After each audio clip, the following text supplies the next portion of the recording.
a very warm welcome to you to this May 3rd Thursday lecture at the Sainsbury Institute for the Study of Japanese Arts and Cultures. And today we're coming to you from Norwich. You can see the cathedral, our usual venue just behind me, from Barcelona, and from Ohio. So bear with us if the technicalities get too much for us, but I'm sure if there are any breaks in transmission, we will be back with you just as soon as we possibly can be.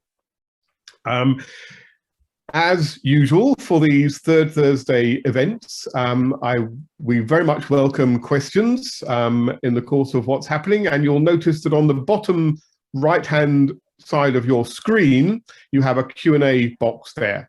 And I would invite you to put any questions that you do have for our speakers this evening in there.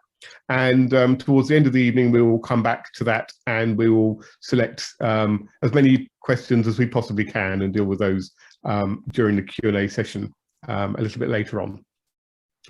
So this evening, it is my very great pleasure to introduce two colleagues, as I say, based in Barcelona at the moment.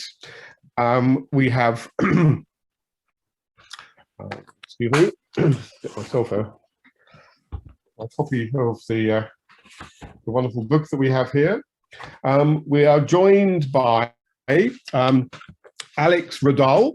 Alex, I believe, is a criminologist by training, but has taken on a huge, amazing project in Japan in recent years that we're going to be talking about, and has been working with the very distinguished photographer Javier Corso.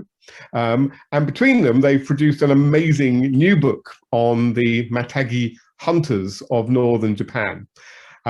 We have never been able to deal with the Matagi at the Sainsbury Institute before, and so it's particularly exciting, and it sort of follows on from some of our earlier talks this season when we've been very much located in Tōhoku in the northeast of Japan. So we started in Fukushima, and then we moved up to Aomori, and now we are in Akita, and it's wonderful to be there. It's also a particular pleasure to welcome to the Sainsbury Institute Professor Scott Schnell. Scott is Professor of Anthropology at the University of Iowa, but is currently on research leave in Ohio. And tells me he's busily writing what is going to be, I think, the authoritative work on Matagi. And so we're very much looking forward to that, although we understand it's going to take a little while for that to appear just yet. Now, Scott's interests are very wide-ranging. They include anthropology, obviously, but he's interested in the historical dimensions of anthropology as well. And he's one of his publications that caught my eye, published back in 1999, was from earlier field work in Gifu Prefecture in Japan, which led to a volume called The Rousing Drum, Ritual Practice in a Japanese Community. And that is one that, if we don't have it in the Sainsbury Institute Library, we certainly will do shortly. So once the library is reopened, as it will do, hopefully in due course, you'll all have to come in and consult it in there. So I'm going to hand over the floor to Alex, to Javier, and to Scott. We have a sort of an in-conversation style of presentation for you this evening, but some amazing visuals, which we've just had a lovely preview of, and a video. Hopefully we can get that to work too. And I'm going to invite our speakers to come on, maybe just introduce themselves a little bit. And my question is, why the Matagi? What is interesting about that? And what can they tell us about contemporary Japan? So over to our speakers. Thank you very much. Thank you. Thank you very much, Simon. Really, it's a pleasure for us being here. I apologize in advance for our English level. I hope we can speak about the Matagi with the same passion we would do in Spanish, our native language. So why Matagi? Well, it's a very good question to introduce this lecture. 4 or 5 years ago, we decided that we wanted to carry out a documentary project about cultural heritage, but from a somewhat different perspective. We felt like when you think about cultural heritage, you think about traditions, about beliefs, about practices that you should protect nonetheless without any kind of discussion. And here in Spain, for example, we we first thought about the example of bullfighting, and how these traditions that are very fond of our society generate so much controversy and debate. And we felt like we wanted to do something like that, and we started researching about cultural heritage around the world that at least could spark a little debate, right? And well, we ended up knowing about the Matagi communities through some colleagues here in the Spanish, the Japanese embassy here in Spain. And we were fascinated about their lifestyle and their culture. And we started digging, and there wasn't much written about them, but we read some previous work from other experts, for example, from Scott, who is here with us, and it's such an honor. And we really felt in love with that image we projected of them from here in Spain. So in 2017, my colleague Javier and I decided to travel to Japan to meet these people. And I mean, it was no easy task. I mean, the research of that particular topic for a documentary was really challenging, because obviously because of the language barrier, and then because there was not much information available about the Matagi, a pretty unknown community, even inside Japanese territory. And that was our first feeling about that. And because it felt so unique, so unknown to us, we decided that we wanted to document their lives and their culture. So yeah, I mean, I was just saying that all these challenges we found during the research phase, we also found them on the field. I'm sure Javier could talk about this. Definitely, and it will be a pleasure if you want. I will share with you some photographs from this project. Let me see.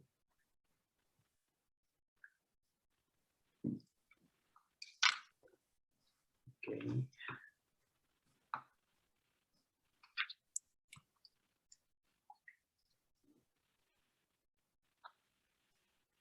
So I think now you're seeing the full screen, right? Yeah. The presentation. Okay.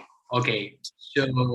So it was challenging to make the storytelling, visual storytelling of this particular subject, because I have no reference or just a few photographs from another Japanese photographer who document some Matagis, but at the end we project and imagine about this community more like this picture, but Matagis don't look like this nowadays. But I want to create this photograph with the help of Ito Ryoichi, the guardian of the Matagi Museum in Noguni, and with some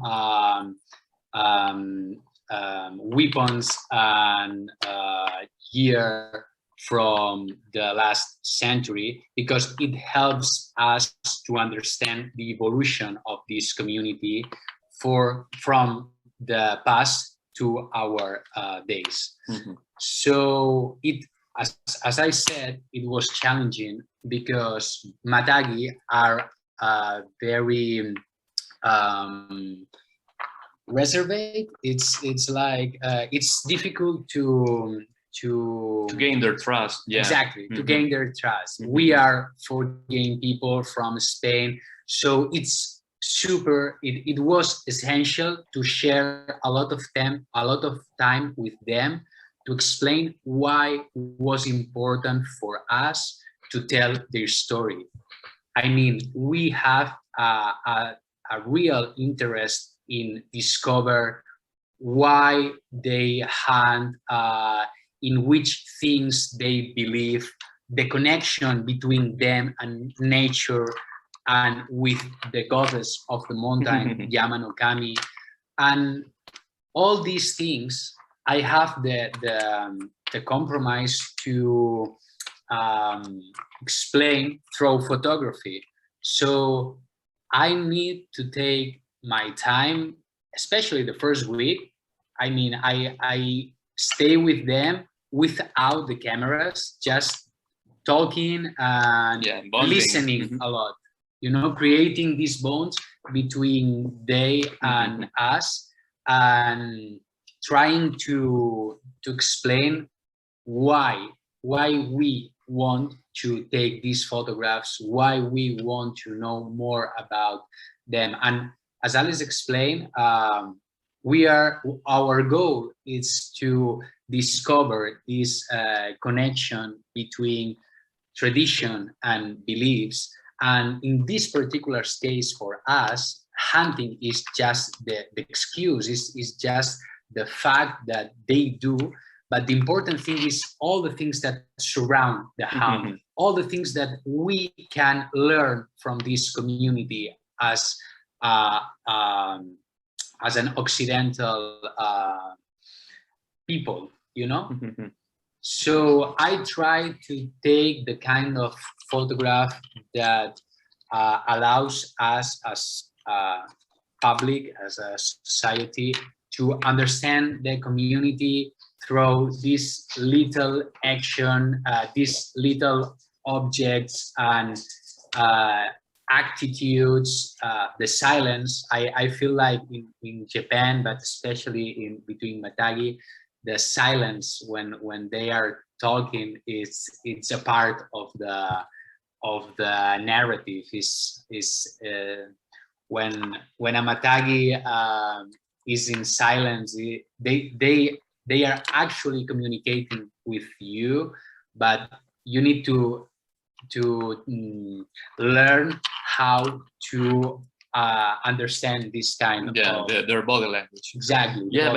But maybe we should start, because I'm not sure our public, I don't know how much do they know about Matagi, so maybe we can start doing a brief introduction and explain who are the Matagi. I don't know if you want to help us with that, Scott, as you did. I can.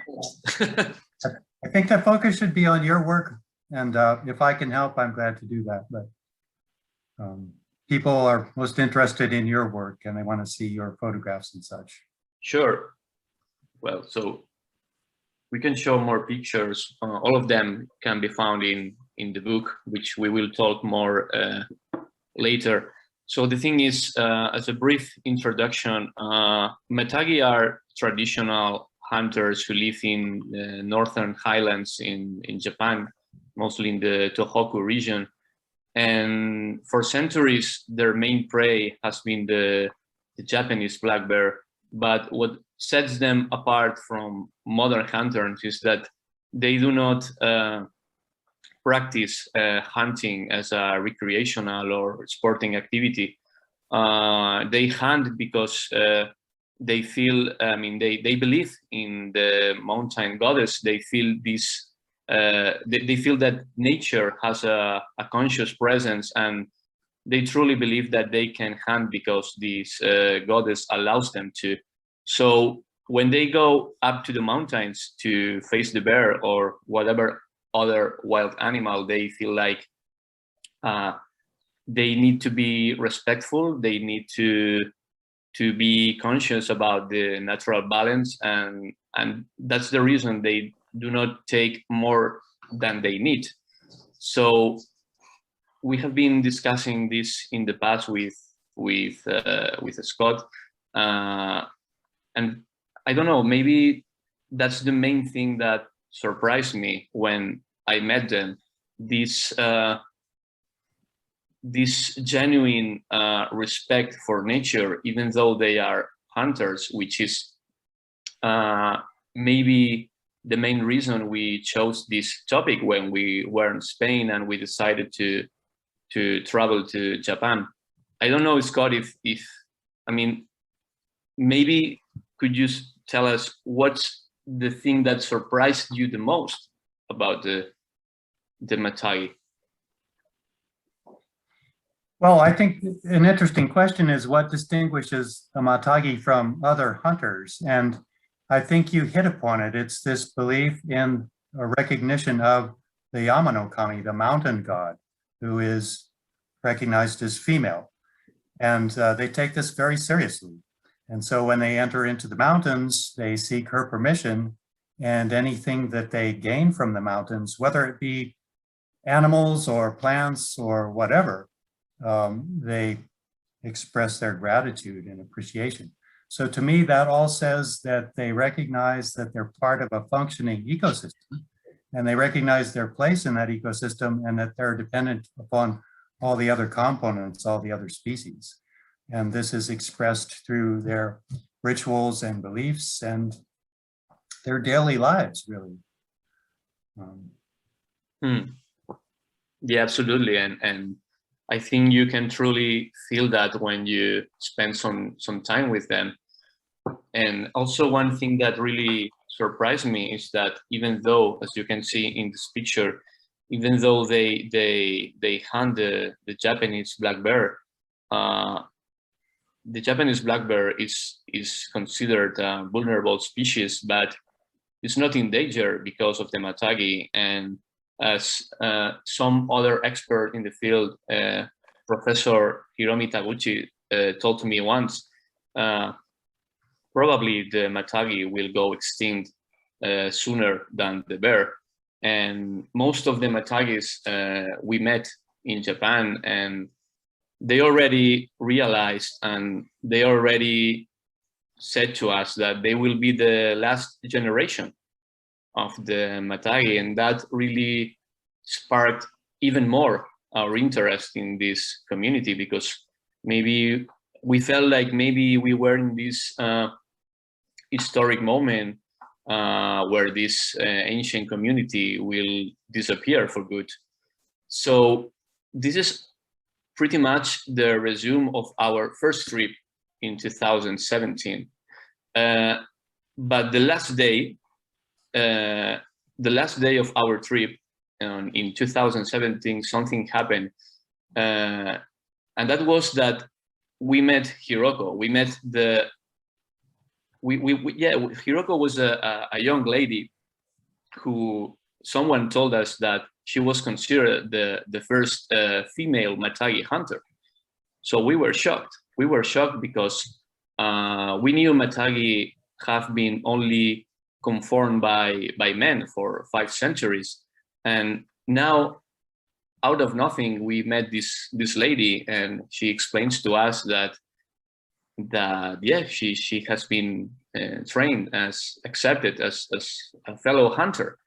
And we had a flight to take the next day, so we couldn't pretty much go deep into it. So we went back to Spain with this feeling that the project was not over, not at all. And during the 2018, we had the luck to be in contact with National Geographic Society, which awarded this project, and they gave us a grant. So I mean, thanks to that, we could go again to Japan in 2019. That's where when we met Scott and also Taguchi. And the reason we went back to Japan in 2019 is because we felt this project was not over. We needed to talk about the story of Hiroko, about the story of this community evolving and leaving behind some religious beliefs and adapting to social change. And I remember that during the first trip, I put all the focus with the camera on men. So when we come back in 2019, I try to spend a lot of time looking for where are women when men were hunting, what things they do, the daughter, the mother, the sister, the wife. So we interviewed some of them, and it was interesting because beside Hiroko, Hiroko becomes a hunter, but the other women had another perception of hunting. They were really how do you say it? Supportive, like what do you mean? Worried. They were worried. They were worried about the men that practice hunting. So we talk with women about suffering, about the waiting, about how to take care of the legacy, how to talk with next generations about Matagi culture and heritage. So in this process, we understand that men takes care of hunting and they preserve this main activity, but women have another important role, so because they take care of these other parts of this legacy in the community. They are not they are part of the community, even if they are not hunters. So it was one of the things that we put the focus during the second trip, and that's why we take pictures like this one. But on the other hand, we obviously follow the journey of Hiroko. Here we have Hiroko with Shigemi. Shigemi is the sensei, the mentor of Hiroko, and he was the person who personally prepared Hiroko to become Matagi. And actually, Shigemi was the person who talked with the rest of the group of Oguri to explain that Hiroko wants to be part of Matagi community, and he feels like she was ready to be part of the group.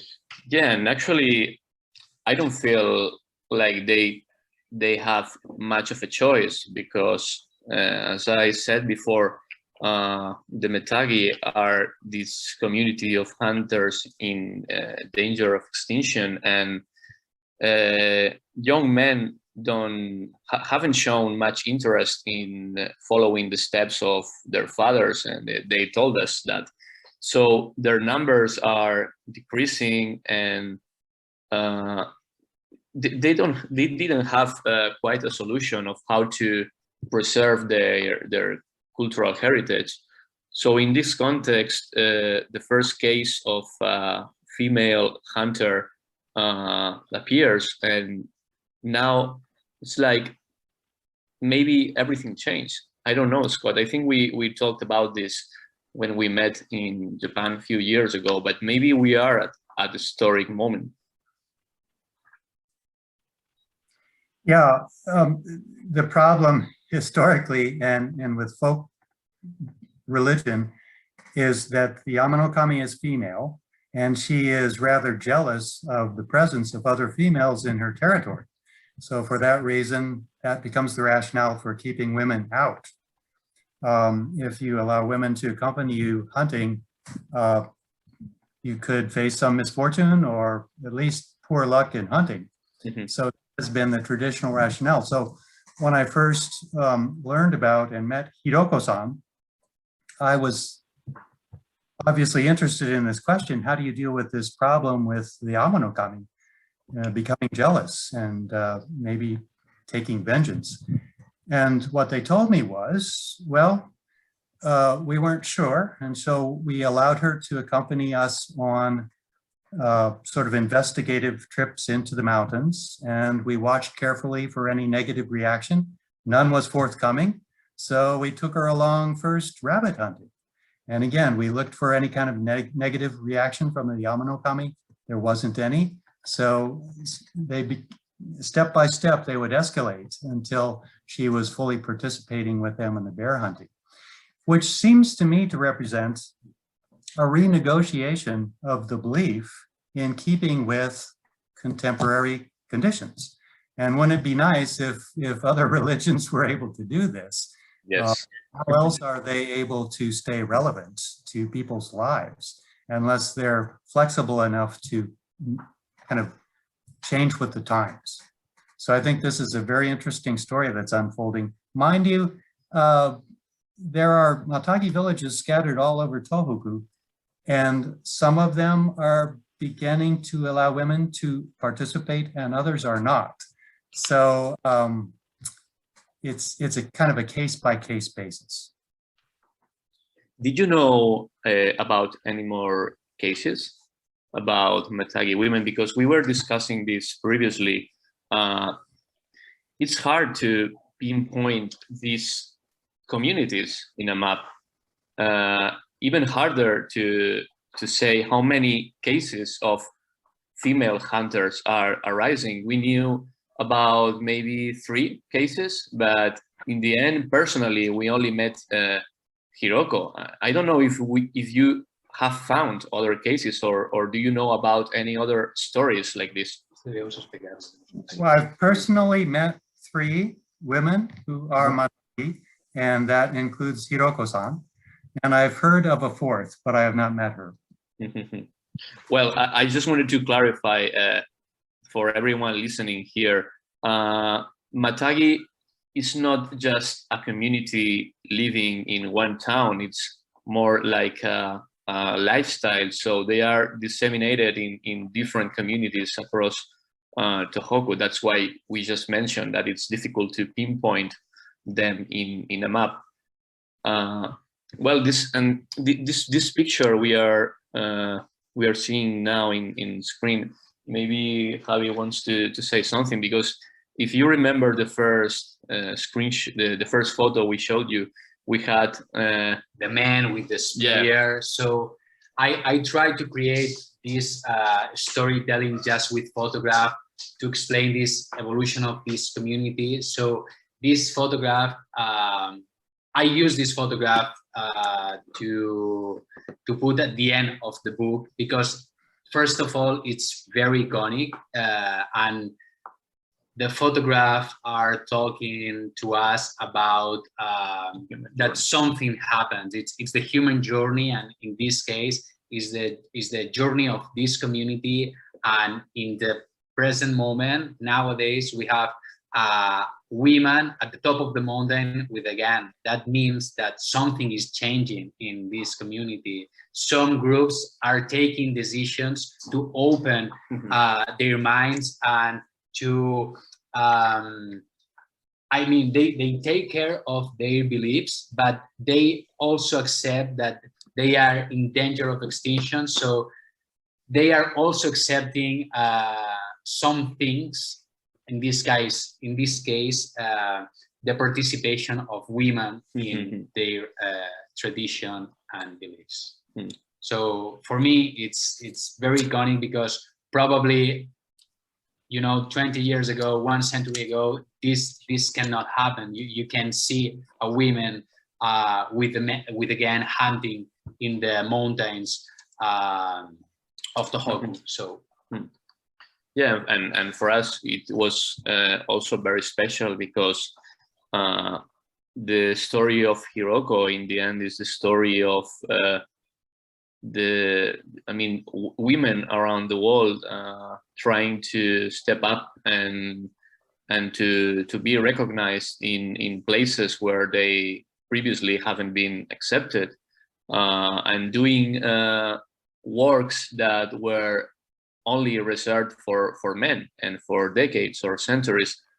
So, I mean, that's the documentary project itself. For us, it was very special. I personally feel that this project made me grow both professionally but also personally, and arise so many questions that that I didn't have in my head when 4 years ago from Barcelona we decided to approach this subject. At the beginning of the talk, Simon asked us why Matagi. So this is why we love to make documentary projects, because we love to talk about this singular situation, these special cases around the world, these small stories that allows us to talk about big things, that allows us to talk about big subjects. And this is how we do. We try to communicate aspects about human condition that everybody can understand through these small scale stories. In this case, Matagi allows us to talk about religion, allows us to talk about relationship between the man, the human being with nature, but also allows us to talk about empowerment of women in this century. So it's a very complete subject. Is an amazing people that at the end allows us to be part of their beliefs, their cultural heritage. And it was a privilege to have this access and be part of this community during some months, different years, and take this reportage, create this storytelling. And I feel very lucky, as Javier said, that we were accepted, and actually we are the first non-Japanese to document their lifestyle in the mountains, and with that I mean carrying out a documentary project with this magnitude and with this intimate side of things, which make us feel very, very lucky for their confidence. And it wasn't easy because, as we said before, they are very, very reserved. They shouldn't have any reason to trust some outsiders. And the thing about this topic is that in the end they are hunters, and we always felt this pressure as storytellers, and we said ourselves, be careful, because in the end you're talking about hunting, and you're talking about hunting of vulnerable species such as the Japanese black bear, and we need to be careful, and we need to understand the importance of our work, and maybe the impact it will have on how people see the Matagi. So we felt this responsibility, but at the same time I felt very surprised, because I never had this feeling that the Matagi wanted to impose on us their way of thinking. It was very natural for us. We didn't feel like they were trying to justify themselves. They were very authentic all the way. So for us, it was a very, very special project, the one we are bringing you today.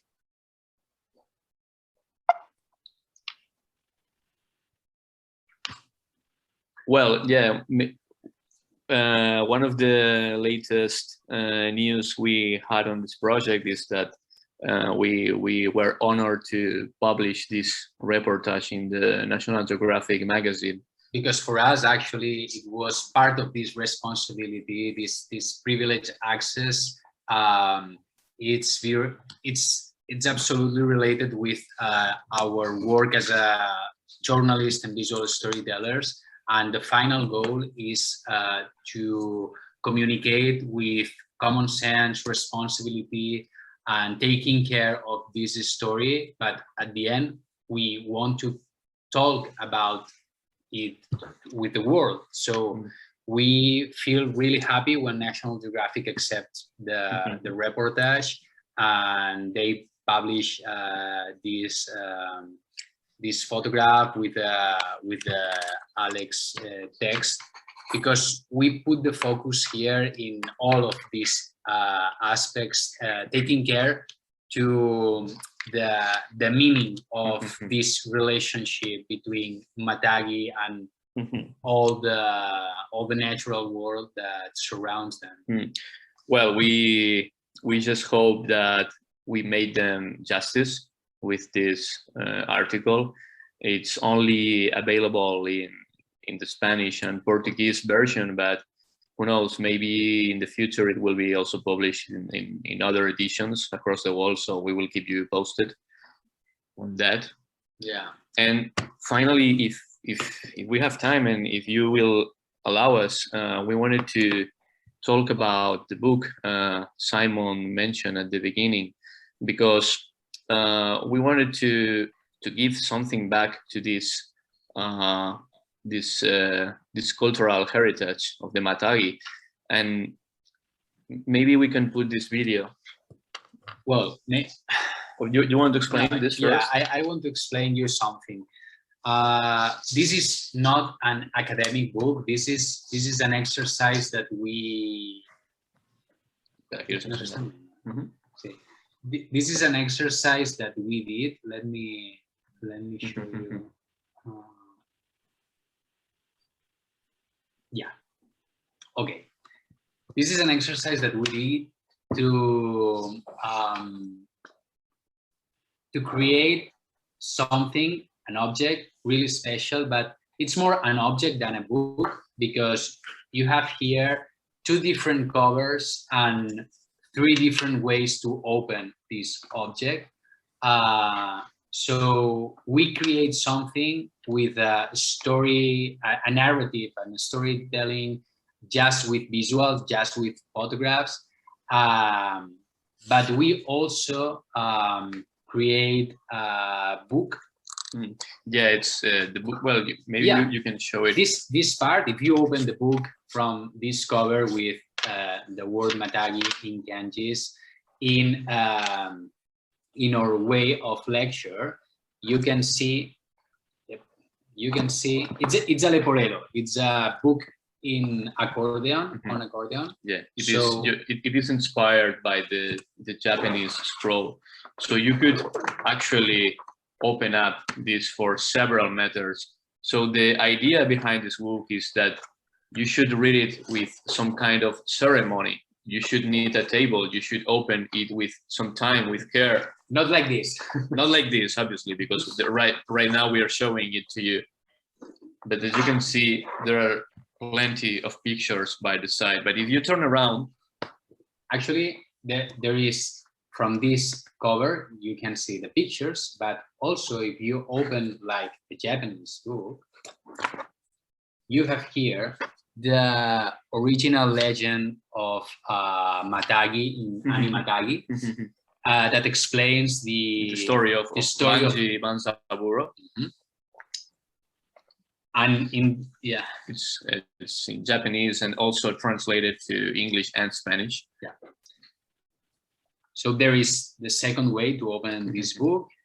Yeah, when you reach here, by the way, these are some drawings that were made by Hiroko, who is the first Matagi woman. So here you have the Matagi, Yama-no-Kami, and the bear. So here there is a text that comes from this other part of the book. So we try to pull here in this part of the book that Javier is showing you right now.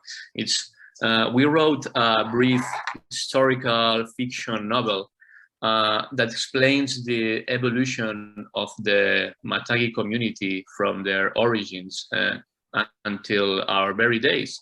And the thing that makes this brief novel so special is that it's written, it's explained from the point of view of the mountain goddess, the Yama-no-Kami.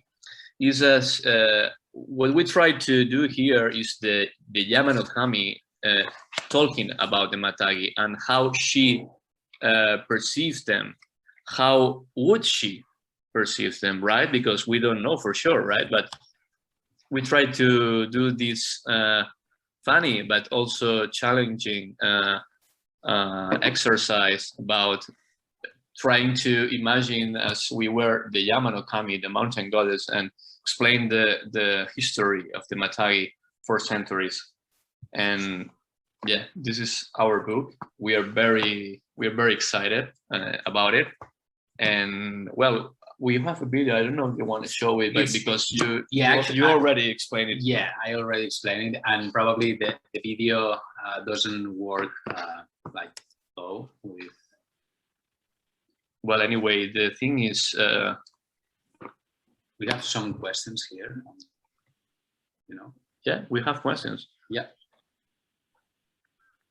Before we move into the questions that have come into the Q&A, perhaps we could invite Scott to say a little bit more about the Matagi themselves. And I mean, there's a couple of things that I think many of us will be really interested to hear about. I think just something perhaps to set them in context of other aspects of Japanese anthropology, I suppose.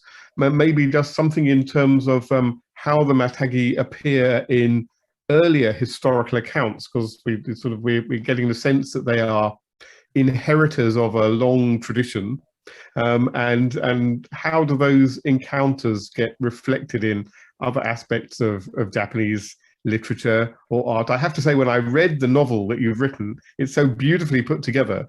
The English itself is very compelling, and but it's obviously drawing on some other traditions. The whole story about the Yama-no-Kami and the founding figures and what have you. Perhaps Scott, you could give us a few reflections on that. Well, as you all know, the Japanese landscape is 75–80% mountains, but its history, its politics, economy, culture are largely dominated by people who live in the lowlands and who cultivate rice for a living. So what's going up in the mountains? There were obviously people living there, as you know, Simon, from the Jomon period, thousands of years, and quite successfully. So they had to subsist based on other things because you couldn't really grow rice very well up in the mountains. So hunting, gathering, slash and burn cultivation, timber cutting, later on making charcoal and selling that, and then more recently, migrant labor, mines and construction projects. So I'm interested in the missing history and culture. And also, as I mentioned before, people who are so intimately associated with the landscape and recognize their place in an ecosystem. Now, I know there are many such people all around the world, but I happen to do field work in Japan, so that's why I got interested in the Matagi. So the question I find most interesting in my own research is simply what justifies killing and eating wild animals when it is no longer necessary economically. And I'm not trying to be judgmental. I really want to pursue that question. And maybe I should say, what justifies it, if anything, in the present day? Of course, the Matagi have this reverent attitude toward the mountains, personified, if you will, by the Yama-no-Kami. But will that persist with the adoption of new technology and being drawn into a fully industrialized economy?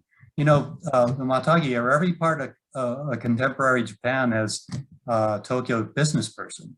And if you go to visit them in their houses, you'll see flat screen TV and modern kitchen, and they're driving around in the latest automobiles. They are not remnants of the past.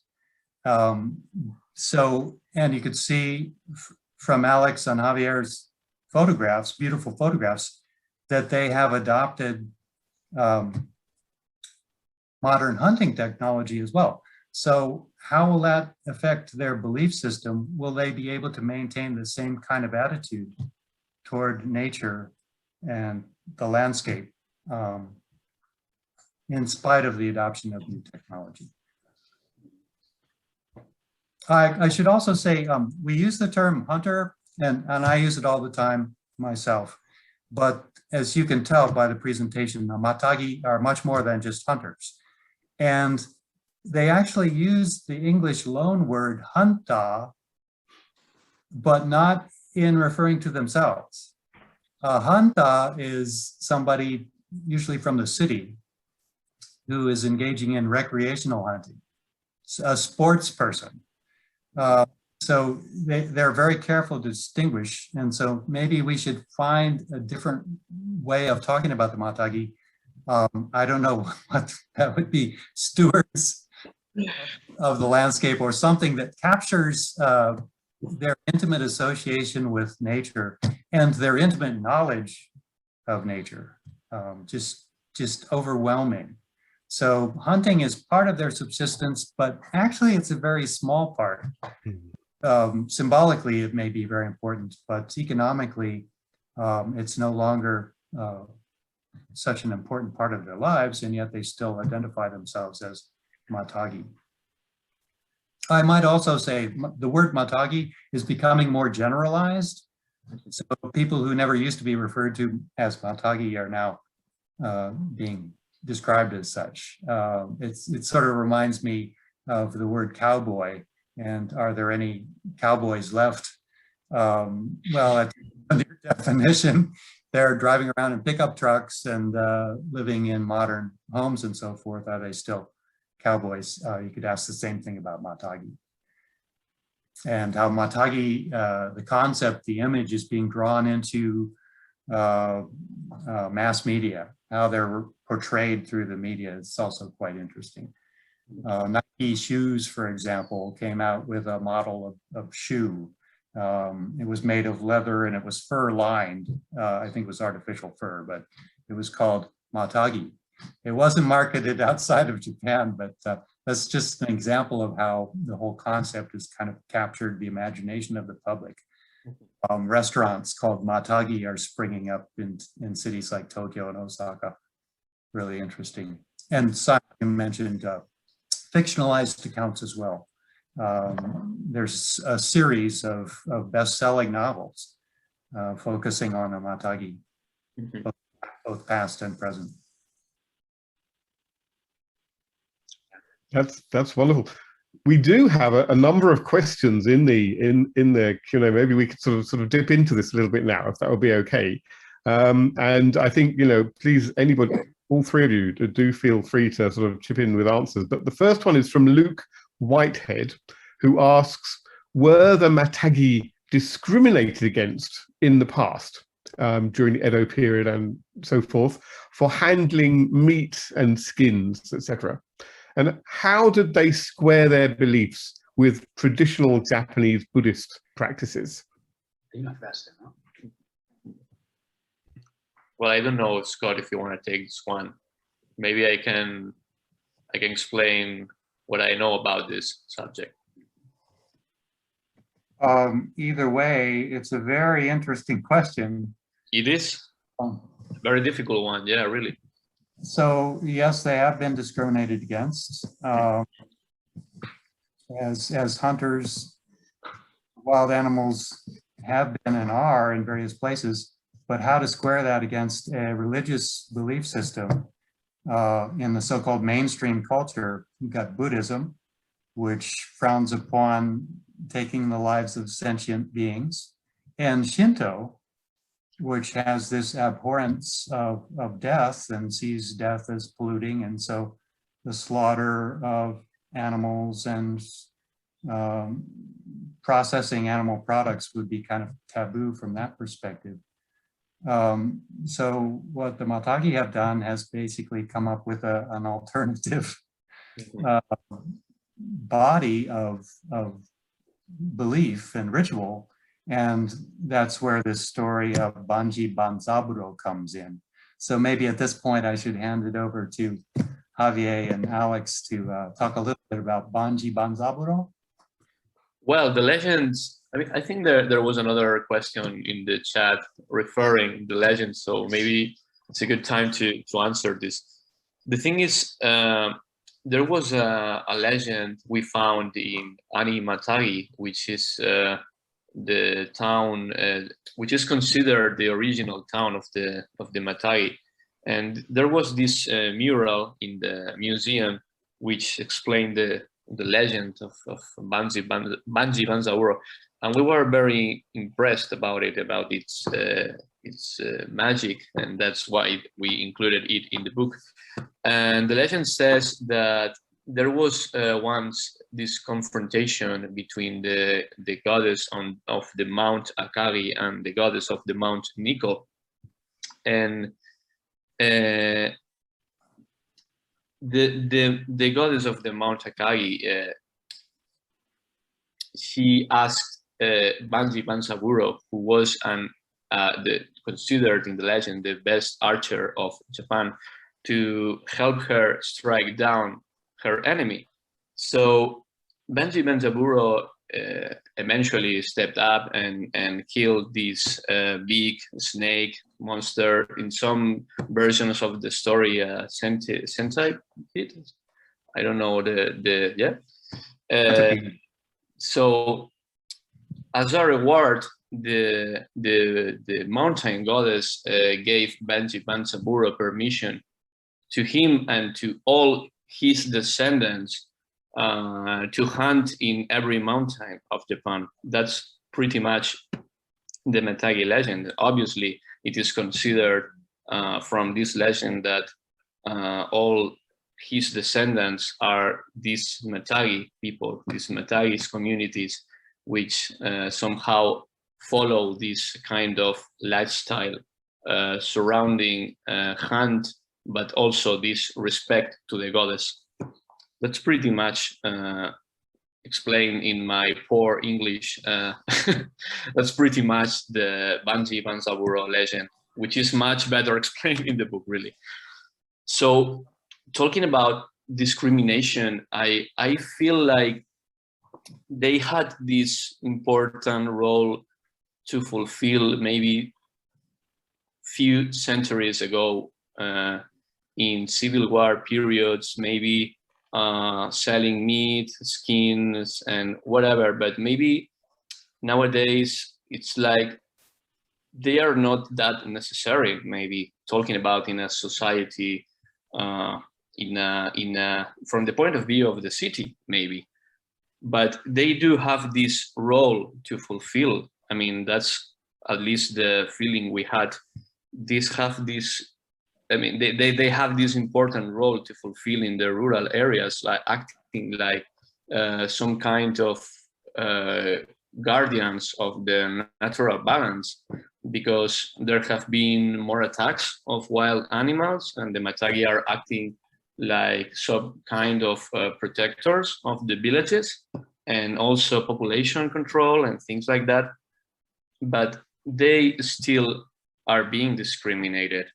And we have the chance to meet some activist groups in Tokyo when we carried out this documentary project, and obviously there were lots of taboo about the Matagi's activity and lifestyle, and we felt very sad because we have this feeling that they are maybe misunderstood.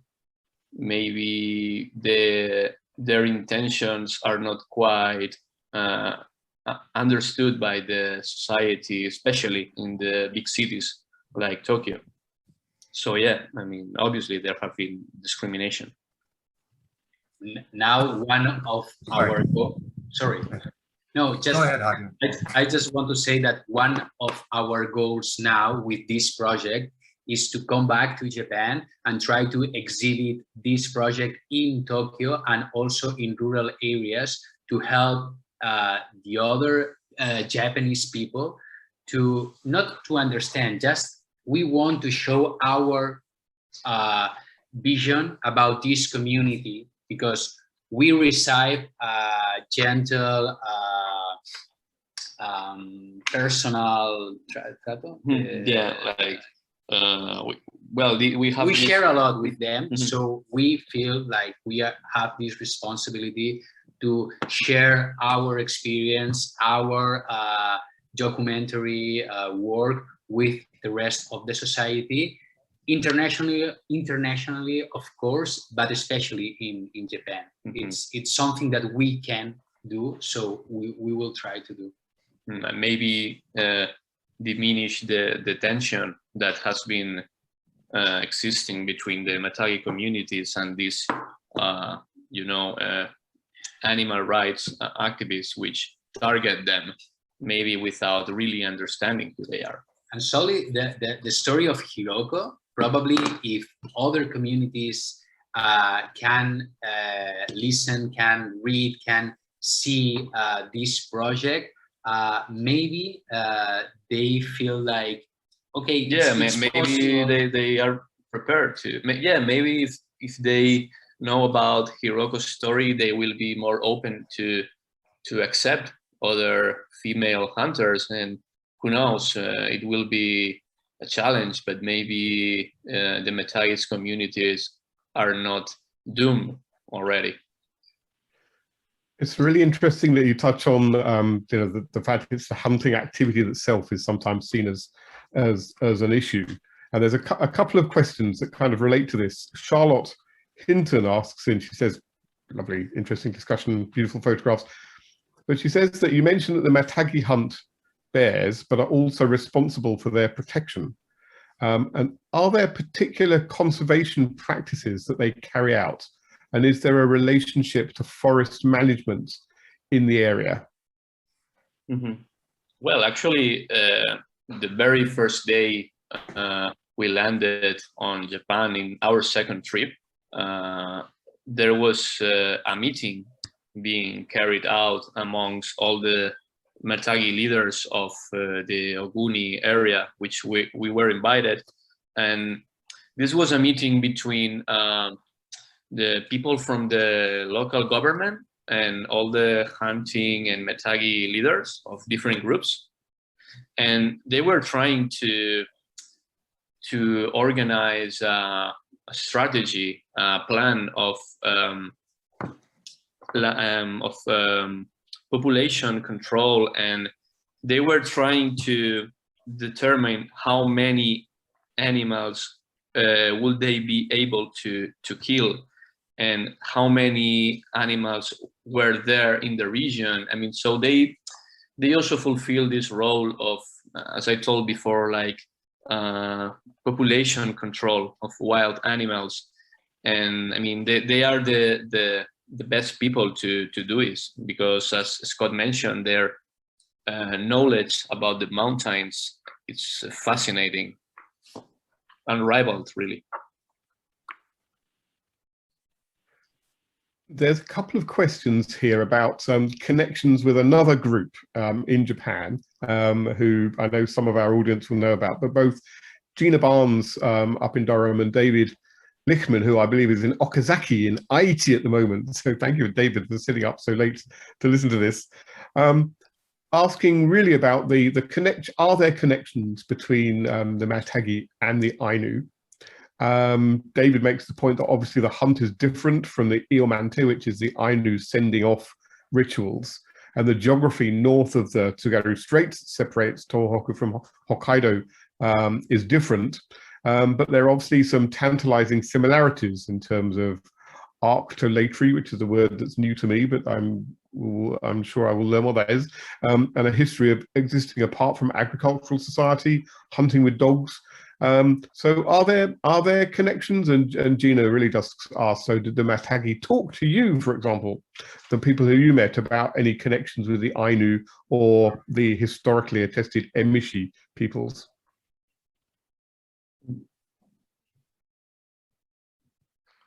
Well, I don't know if Scott want to take this one, because I can say what I know, which maybe it's limited, and maybe Scott will correct me, but there is not a really confirmation about their relationship, but we did find some signs, because one thing they Matagi have is that they obviously they speak standard Japanese, but when they go up to the mountains, they have this own specific language that they use only in the mountains, which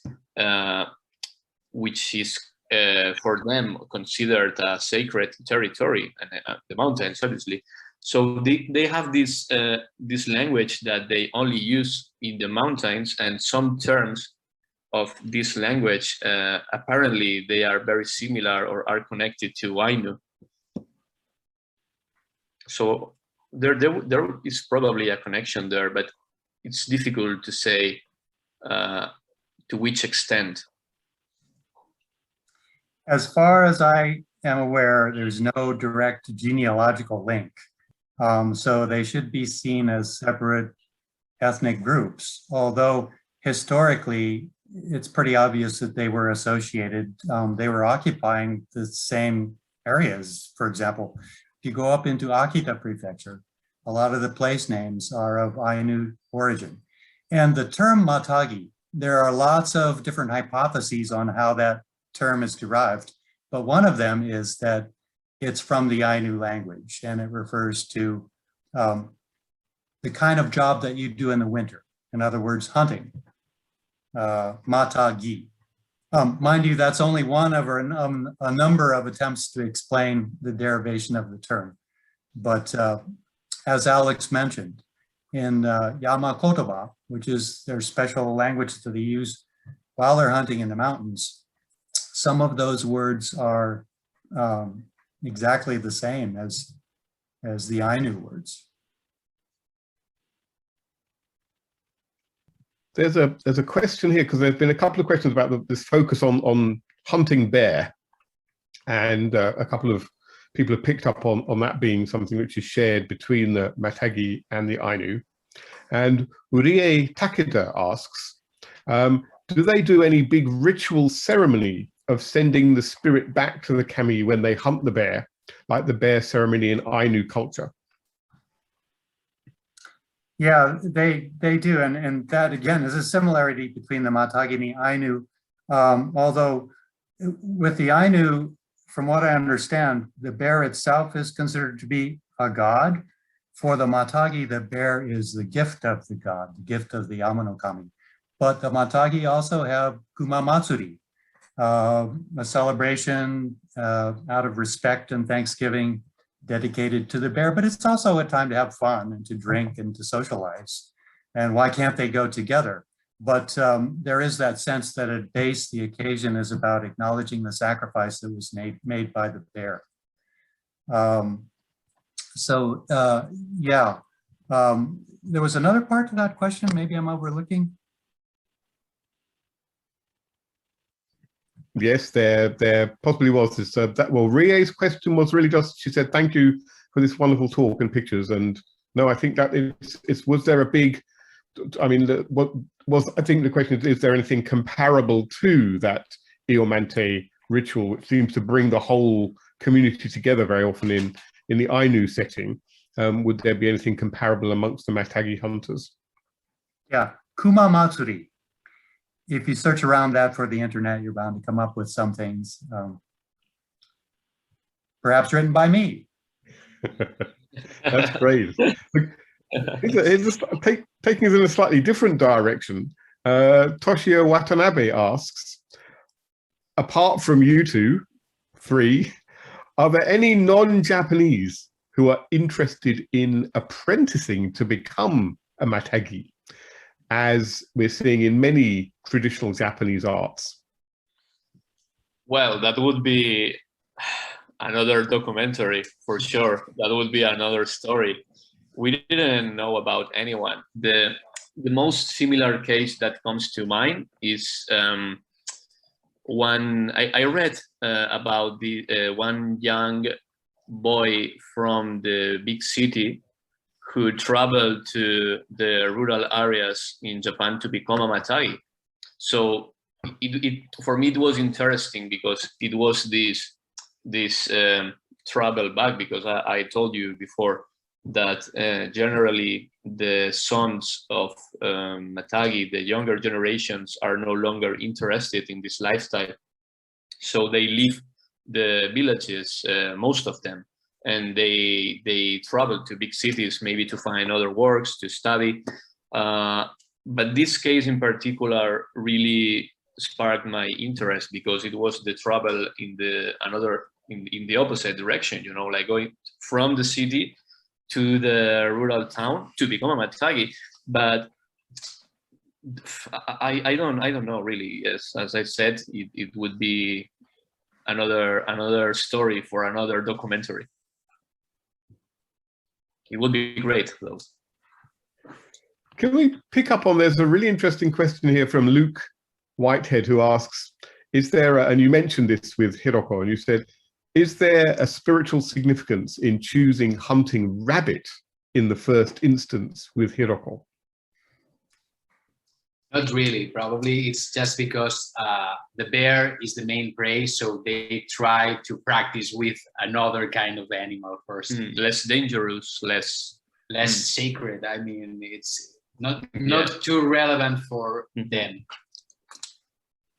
Out of all the animals out there in the mountains, the bear is seen as being the closest to the Yama-no-Kami.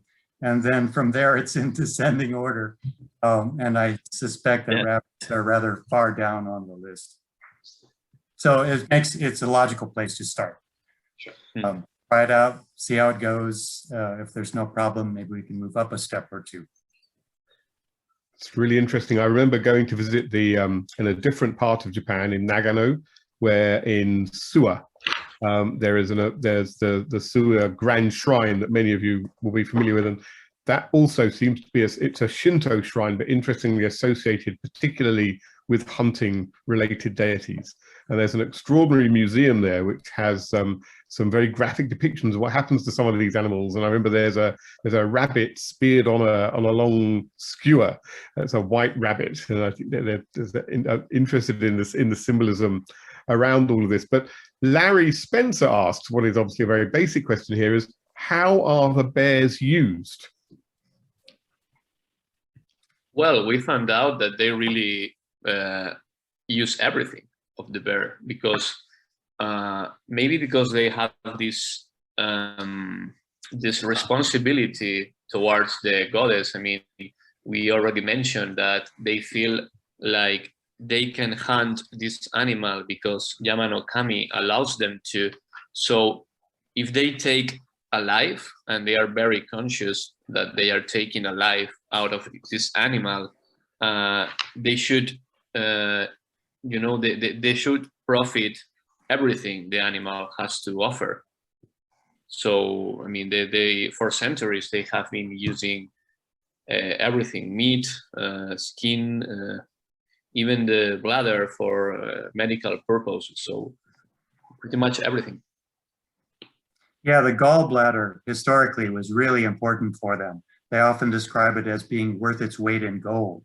So it had medicinal qualities, could cure a wide range of ailments.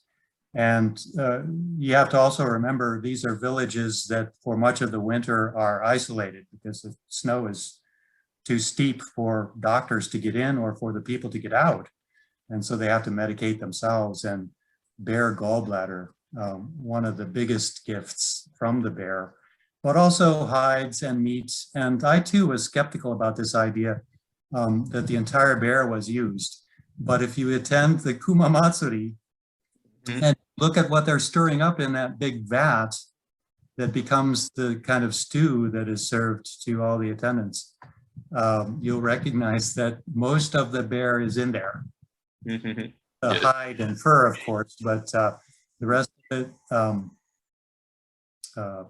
again, very little is wasted, because wasting it would be a sign of disrespect and possibly anger the Yama-no-Kami for being frivolous about her gifts. That's where the belief system kicks in, which I see the rituals and beliefs as being a rudimentary conservation ethic. so you don't take too much for fear of angering the Yama-no-Kami. And so you don't take more than you need, for example. There's a really interesting question here, and I think maybe we could broaden it out to think about the young people in these Matagi communities as well. And you've talked about Hiroko taking on what would traditionally have been that male hunter's role. Pippa Clements asks, are young men trying to shift gender roles too?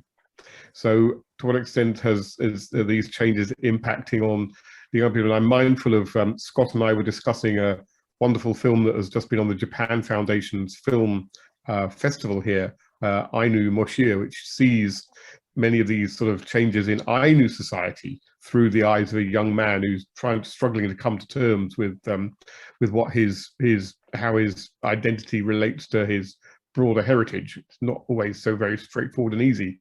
But did you pick up anything in your trips there about young men shifting their gendered and other roles as well? Well, not quite. I was thinking, I mean, it's a very interesting question, really. I mean, why shouldn't they, right? But well, the thing is, most of the people we met, and I mean the Matagi communities, they are old, very, very old people. So we didn't have much contact with the younger ones because most of them are in the city. Yeah, most of them are in the city, actually. So I can presume they carry out a more, gender equally roles there in the city, maybe. I don't know. But well, maybe the closest example was the relationship between Hiroko, the first female hunter, and his husband Ippei, which is also a Matagi hunter, and they are both young Matagi hunters which live together, and they do have a different kind of feeling. You know, they are they are almost our age. They are from another generation, and maybe this kind of relationship and this kind of way of understanding how the Matagi lifestyle could work in our modern times is inspiring, but that's all we found about that. I cannot say anything else about this. Scott, do you have any observations on that, with the field work that you've been doing? Well, I think, yeah, if you are interested in taking on another kind of gender role, that would entail moving out of the community, and which most of the young people do. I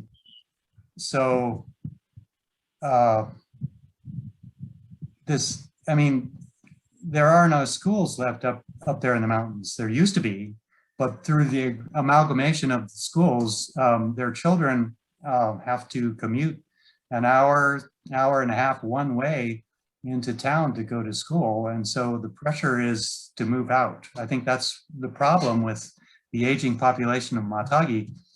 Their children, by and large, do not want to follow along and take on the tradition. But people outside of the community, and I should mention that both Hiroko-san and her husband are not from the local area. There are several cases where people have done that or have tried to do that, at least for a time, and then maybe they eventually move back to the city. But there are a few cases of apprenticeship, yes. And there are a few people who were born in the local area and are becoming Matagi. So the tradition isn't complete. Let's just say that it's endangered. And so the Matagi are really in no position to be choosy with whom, mind you, you still have to prove yourself and learn your way to navigate the landscape and not get lost and live the way the local people do. I mean, you have to fit yourself into their community, not the other way around. So it's not easy, but neither is it impossible. And there are, in fact, several young Matagi, young meaning in their 20s, 30s, 40s. Lovely. Well, thank you very much indeed. I'm aware we've got more questions in the chat, but I'm afraid we are starting to run out of time now. So if I could encourage everybody to, you want to Google the Matagi, and you will come across this wonderful book that Javier and Alex have produced, as well as publications by Professor Scott Schnell, of course. And I would encourage you all to look at those. The book itself is delightfully produced.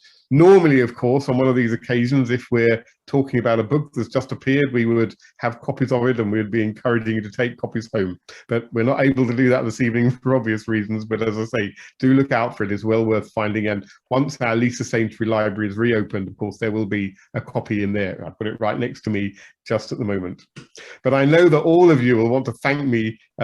You want to thank me. You want to thank. We want to join me in thanking our three wonderful speakers this evening for really bringing a world which I think was very unfamiliar to most of us to life through your interactions with the Matagi hunters. And many congratulations on the publication. Scott, we really look forward to seeing your book on Matagi as well. And through these endeavors, I think we're going to be ensuring that the Matagi are much better known and hopefully won't then be sort of disappearing completely from our consciousnesses. Thank you everybody for all the wonderful questions and for taking part in this evening's event. We look forward to seeing you all for our next Third Thursday online on the, I believe it's the 20th of June, if I've got that right. That's the third Thursday in June. And we're moving down from the mountains into what are perhaps regarded more as the heartlands of ancient Japan. We'll be visiting Nara and the Horyuji temple. So please do join us then.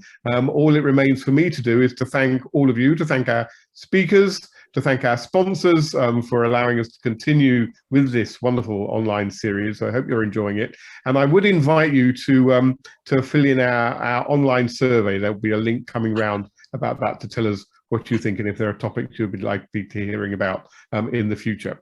But Alex, Javier and Scott, a huge thank you to you all. And I wish you all a very good evening. Thank you very much and goodbye. Thank you very much. Thank you very much. Yes, thank you so much. Yes. I just posted on the chat that if you are interested in seeing more about any of our documentary projects or purchase the book, you can find the English version here in our website. So really, it was a pleasure for us being Thank here. you. Yeah. Thank you very much, Scott. Yes, thank you very much. Thank you for inviting me. It was a great pleasure for me as well. It's been a real pleasure having you with us. Thank you.